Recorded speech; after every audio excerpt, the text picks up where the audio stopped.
ایک بہت بڑا گناہ بدنگاہی کا گناہ ہے. آپ کو پتہ ہے ہمارے ملک کے اندر بدکاری، زنا اور بے حیائی کی شرح کتنی بڑھتی جا رہی ہے، کس قدر بڑھتی جا رہی ہے. وہ لوگ جو نکاح کر لیتے ہیں وہ بھی اپنی نگاہوں کو، میں اکثر کہتا ہوں، حضور نے فرمایا نکاح آدھا ایمان ہے. جس نے نکاح کر لیا اس کا ایمان مکمل ہو گیا. تو جو نکاح کے بعد بھی باز نہ آیا، میں اس کو بے ایمان نہیں کہتا، لیکن نبی پاک نے فرمایا جو نکاح کر لے اس کا ایمان، بولیے ایمان محفوظ ہو گیا، اس کا ایمان، سارے بولیے ایمان. اور جو پھر بھی باز نہ آئے، حضور کہہ رہے ایمان مکمل ہو گیا. اور جو نہ باز آیا کیا فتویٰ دیا جائے حدیث کی روشنی میں؟ میرے نبی پاک کی بارگاہ میں عورتیں آئیں توبہ کرنے، بیعت کرنے، مسلمان ہونے. تو حضور بیعت لیتے وقت فرمانے لگے میرے ساتھ وعدہ کرو، جھوٹ نہیں بولو گی، غیبت نہیں کرو گی، زنا نہیں کرو. ایک عورت بول پڑی، کہنے لگی یا رسول اللہ صلی اللہ علیہ وسلم میں مسلمان تو نہیں پر خاندانی ہوں، میرے گھر والوں کے ذہن میں بھی کبھی زنا کا خیال نہیں آیا. ہم تو اسے خاندانوں کے وقار کے خلاف سمجھتے ہیں. روز بری نظر سے کسی کو دیکھنا اور کسی کے بارے میں غلط باتیں، ناراض نہ ہونا. بہت سارے بوڑھے بھی لذت لے لے کے جرم بیان کرتے ہیں، گناہ بیان کرتے ہیں، غلط باتیں کرتے ہیں، کسی عورت کے بارے میں تبصرہ کرتے ہیں. کیا سمجھتے ہیں مرد اور عورت معاذ اللہ تعالیٰ ایک کمرے میں جا کے بدکاری کرے تو وہی زنا ہے؟ میری طرف دیکھیے اور جھانک کر کے سنیے کیا عرض کر رہا ہوں، ادھر دیکھیں میری طرف. نبی پاک صلی اللہ علیہ وسلم نے فرمایا زنا زبان کا بھی ہوتا ہے، زنا کان کا بھی ہوتا ہے، زنا آنکھ کا بھی ہوتا ہے. حضور کس طرح؟ فرمایا جس نے گند دیکھا اس نے آنکھ کا زنا کیا، جس نے لذت لے کے سنا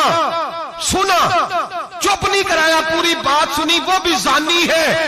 اور جس نے گندی بات بولی وہ منہ کا زانی ہے، جس نے گند سوچا وہ دماغ کا زانی ہے. اور زانی کو سب سے پہلی سزا اللہ یہ دیتا ہے کہ سجدے کی لذت چھین لیتا ہے، عبادت کا سرور چھین لیتا ہے، اس کا نماز میں دل نہیں لگتا. قرآن میں سب سے پہلی سزا اسے اللہ اپنے دروازے سے دور کر دیتا ہے. بھائیو آج ہمارے سجدے بے کیف ہیں، آج لوگ غلط جگہ پہ گھنٹوں بیٹھے رہتے ہیں. مسجدوں میں لوگوں کے دلوں کو گھبراہٹ ہوتی ہے، لوگ بھاگتے ہیں. میرے نبی پاک نے فرمایا تو نظر کو پاک کر لے، اللہ تیری عبادت میں لذت پیدا فرما دے گا. میرے بھائی یاد رکھ لیں اور سن لیں، سب سے کمزور آدمی وہ ہے جس کا ذہن پاک نہیں. سب سے کمزور آدمی وہ ہے جو کردار کا غلط ہے. ایک بات میں نے پڑھی، اب یقین کریں میرا دل کرے کہ میں آگ لگا دوں اس عنوان کو جس پہ گندگی لکھی جاتی ہے، ان اخباروں کو، ان چیزوں کو جس پہ گند لوگوں کے دلوں میں.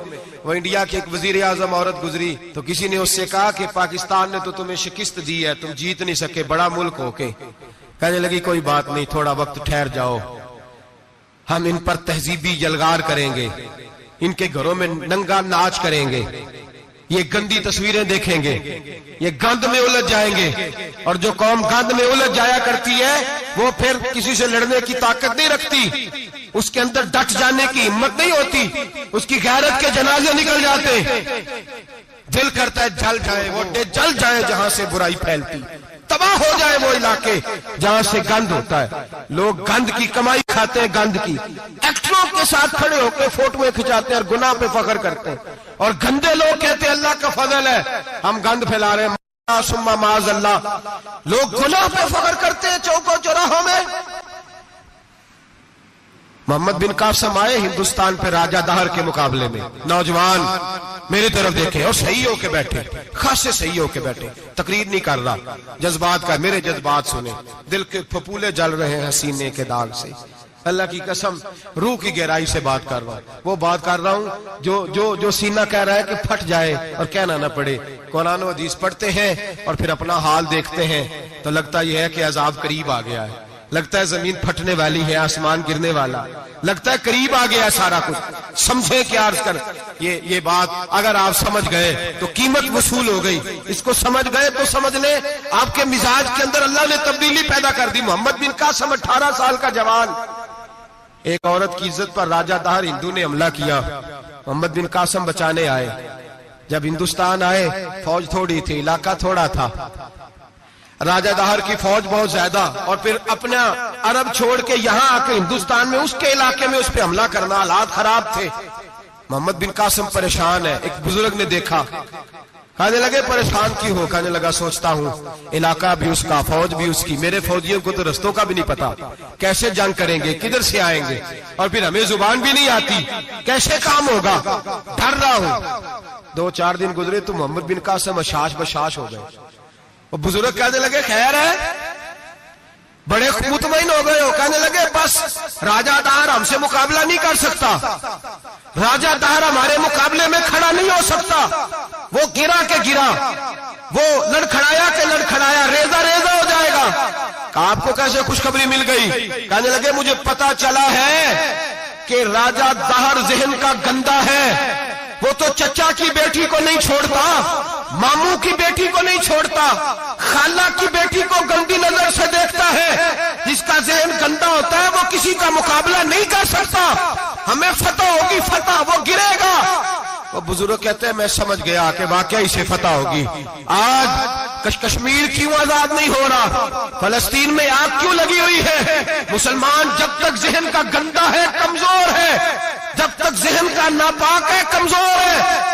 حضرت سعد بن ابی وقاص رضی اللہ تعالیٰ عنہ فرمایا کرتے تھے اللہ مسلمان کی مدد اتنی دیر تک کرتا رہتا ہے جتنی دیر تک مسلمان کا ذہن صاف رہتا ہے، کردار پاک رہتا ہے۔ آگ اس لیے معاشرے میں لگی ہے۔ نوجوانوں تم کہتے ہو کامیابیاں نہیں ملتی، اسے کیسے کامیابی مل سکتی ہے جس کا ذہن ہی صاف نہیں؟ وہ کیسے دنیا کی بازی جیت سکتا ہے جس کی نگاہ ہی پاک نہیں؟ وہ کیسے آگے بڑھ سکتا ہے جس کے کردار میں پاکیزگی نہیں؟ اپنے آپ کو پاک کر لو، اللہ ہر مشکل میں تمہاری مدد فرمائے گا، ہر رستے میں تمہاری مدد فرمائے گا۔ اور میں نے کہا جب آدمی ناپاک ہوتا ہے تو رب کریم اس سے عبادت کی لذت چھین لیتا ہے، اور اللہ کی سب سے بڑی سزا یہ ہے کہ کسی کو سجدہ نہ لمبا کرنا دے۔ رب کریم سب سے زیادہ اس سے ناراض ہے جس کو قرآن پاک کے کھولنے کی توفیق نہ ہو۔ سب سے زیادہ رب کریم اس شخص سے ناراض ہے جو اللہ کی بارگاہ میں جھکنے کی لذت چھوڑ جائے۔ میرے نبی پاک سید عالم علیہ السلام کے صحابہ لمبی عبادتیں کرتے تھے، لمبی۔ کسی نے کہا تھا روم کے بادشاہ تھے کہ یہ مسلمان فاتح کیوں ہو جاتے ہیں؟ تو اس نے کہا میں نے مولا علی کے زمانے میں جاسوسی کرائی تھی، پتا کیا تھا کہ ہر میدان میں کامیاب کیوں ہوتے ہیں۔ تو کہتے میں نے دیکھا یہ دن کے مجاہد ہوتے ہیں پر رات کے عابد ہوتے ہیں۔